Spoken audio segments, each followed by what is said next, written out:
Wonderful. How are you today, Rob? Doing great. Who we got? Good morning. Good morning. How are you? Good. It's wonderful weather out here in Ohio. How is weather out there?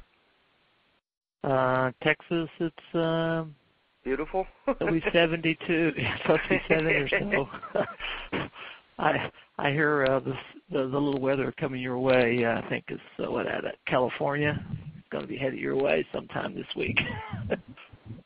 72? Did I hear 72? Oh yeah. Yeah. Oh yeah. It's like it's supposed to be. I like that. You need some woolly underwear sent your way? Yeah, I got them all ready. Yeah, definitely. Oh, we had a cold spell for a little bit. Like 3 or 4 days, kind of like wake up call. Down to 50 or something? No, we actually did get down in the high 20s briefly. That was just before daybreak. That usually climbs up in the 40s. So we do get chilly up here once in a while.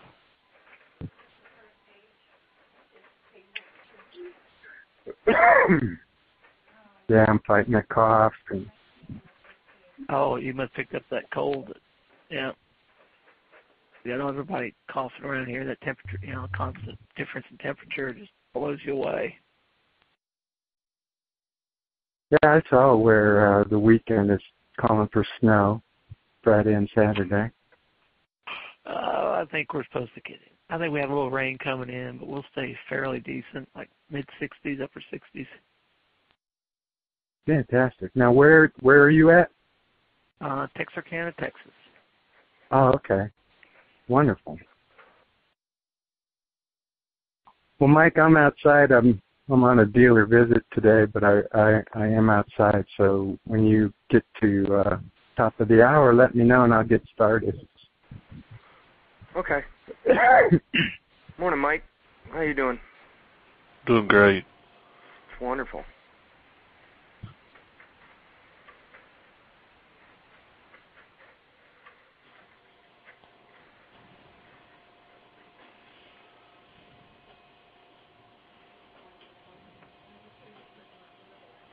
Well, I want to encourage, too, if anyone has any questions or comments, obviously during the call, just press 1, and that will raise your hand.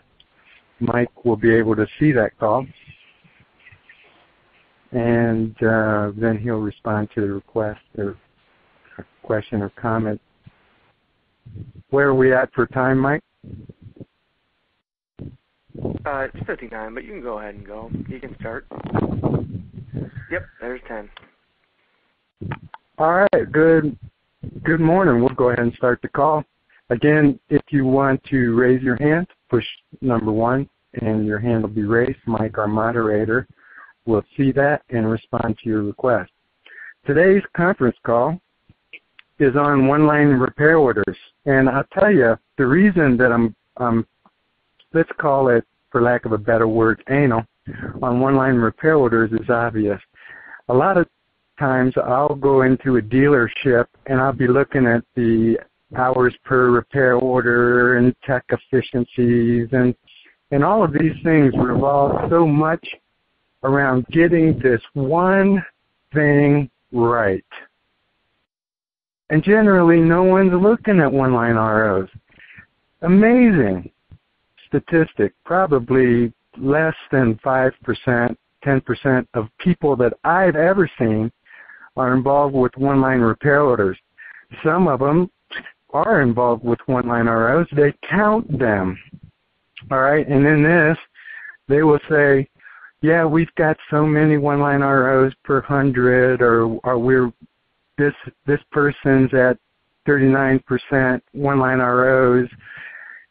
Interesting part of that, if I ask an advisor, if I ask the service manager, if I ask a member of the team, why do you have so many one-line ROs?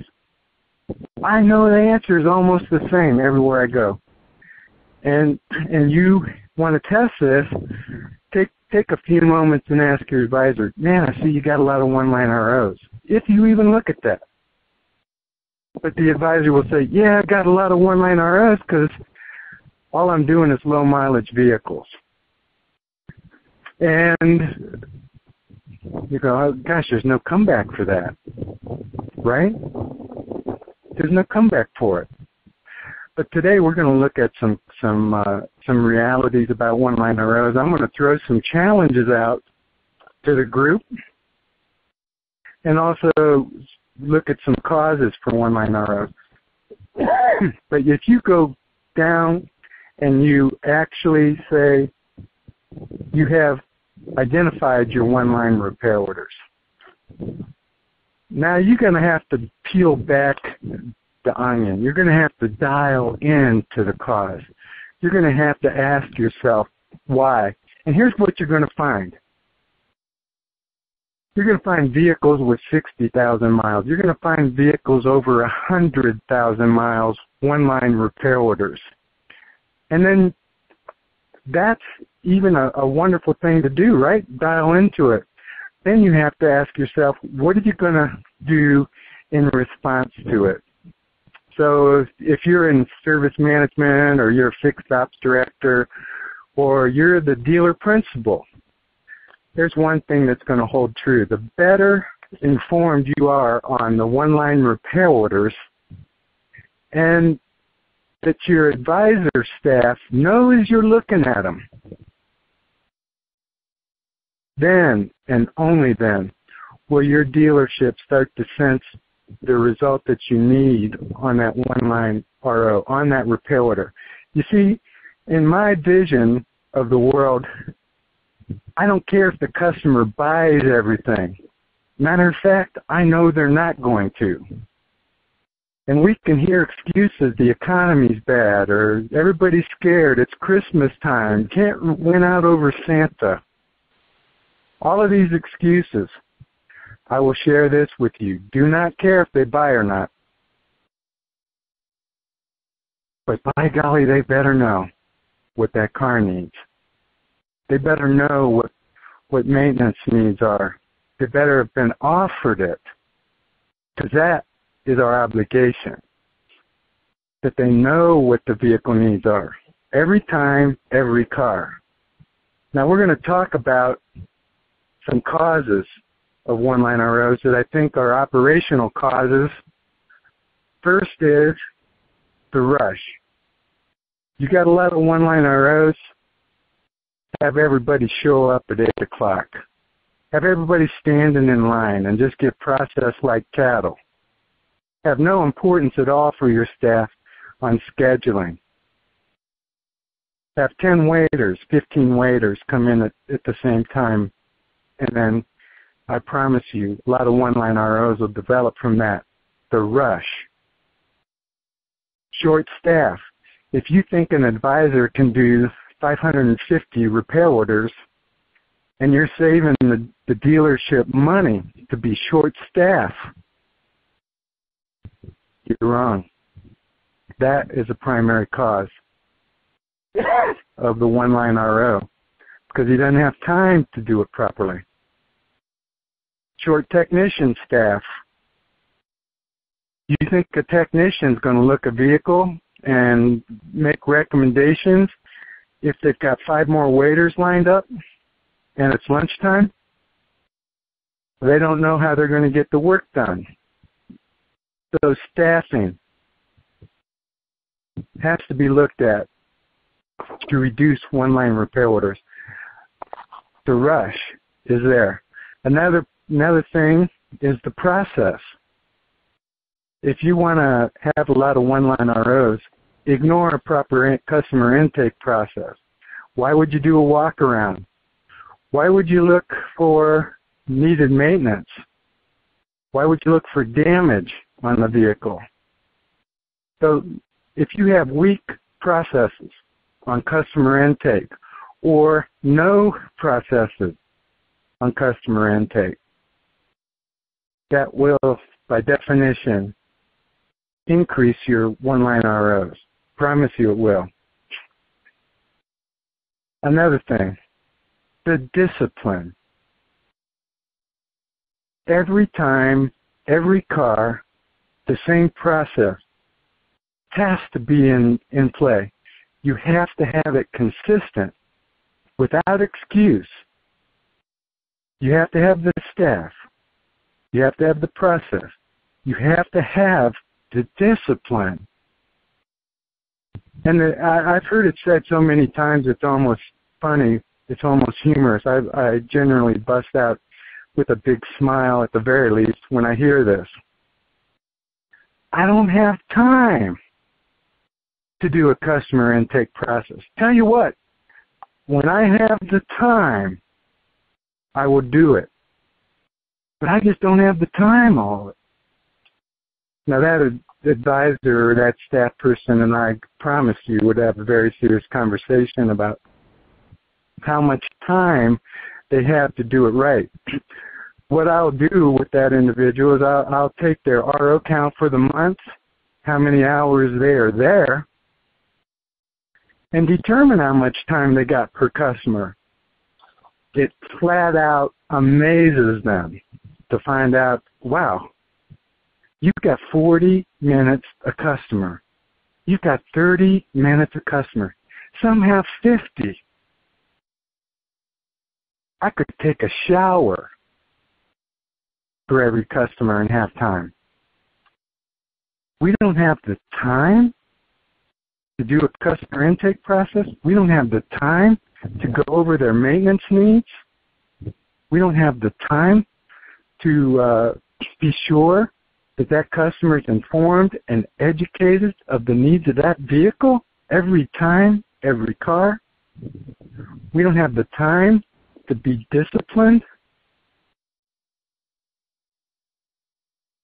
These are challenges to a dealership's one-line repair orders.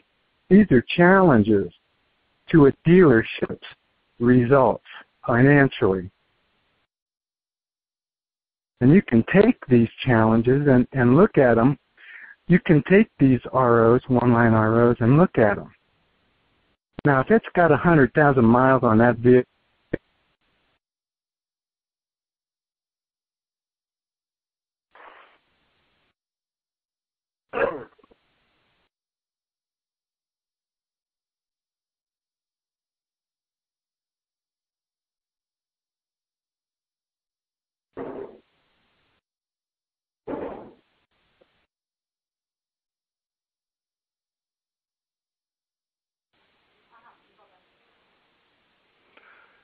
Hef, you got a question?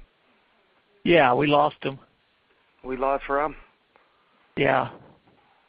He's still on the call, I think. I wonder if he's all right. Did he hit mute? Hey, Rob, you got... Rob? He's still on the call. And one of my clients hooked up a vehicle data recorder, and I went in and had that looked at. Now my Ford has over 100,000 miles on it, and it was due for an oil change. Should have probably done the oil change several thousand miles ago. Actually, it wasn't even recommended. They dealt with my issue very well, actually. They didn't listen to what I said on the tool. They figured no one would come in there with a vehicle data recorder plugged in, so they took the tool. I had to go and beg for the $1,400 tool back. But why in the world would they not notice my vehicle needed an oil change? Now, I didn't even bring it up. I'm getting my oil changed at the dealership visit I'm doing today. That's the work we're throwing away. You might say, it's just an oil change. I could say the same thing about my cabin air filter. Over 100,000 miles. No one offered to put the cabin air filter in there. had to tell him to please do it. Now, I ask you, I challenge you, look at your shop. See what your one-line ROs. Dive into the result. Look at the RO. Determine the cause, and then address it. And recapping it, the 3 causes I want you to consider: the rush, the process, the discipline, and finally, the review. It's more than a number on a piece of paper. It's an area of opportunity for strong growth. All right, we'll open it up now. Anyone with any questions, I will say push number 1 or comment, and we'll open the line. Hey, Hef, you still there? Yeah. Were you just telling me Rob dropped off the line, or did you have a question? Yeah, I dropped off the line for a little bit, but just a comment. What I've been doing is having someone input every day the RO information to a spreadsheet that I've developed, including one-liners. And then usually at the 1 week or 15-day mark, I'll let the advisors kind of know what percentage of one-liners I got. I've only been at the store for a couple months. I was going to try to pull up my information, but I've got it. My computer's froze up, so I'm doing a reboot on it. But we were sitting at like 60 or 70% one-liners, which I kind of figured. But we're creeping down a little bit. We've kind of dropped it down. We're down in the 50s now. But a lot of it has to do awareness. They know you're looking at it. They're going to take care of it. Exactly. The other one is they had they didn't have any processes in place for the whole service department area, from dispatch to workflow coming back to what's expected. The walk around, there was no real walk around sheet. The what people will call MPV, the vehicle inspection sheet. None of these things were addressed. They were attached to the RO but never filled out. So we are seeing improvements. But as soon as they realize it affects their paycheck, they'll be more apt to sign on, you want to say. So those are the little things that I can see that when going into a store, like you say, that's usually the first thing I do is see where the service area is looking. Of course, I look at proficiency too, or productivity too, so more so on the proficiency side.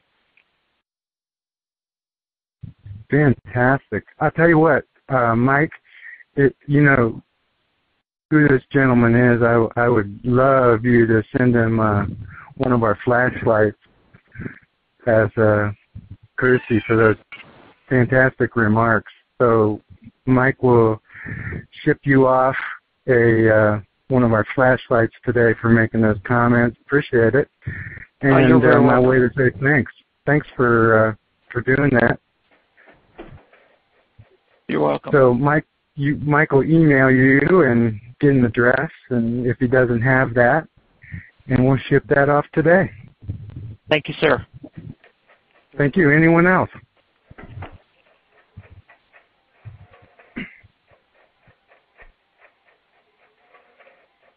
Okay, well, if no one else has any comments or questions, then we will wrap up today's call. I want to thank everybody for your attendance and wish everyone on board a Merry Christmas and a Happy New Year.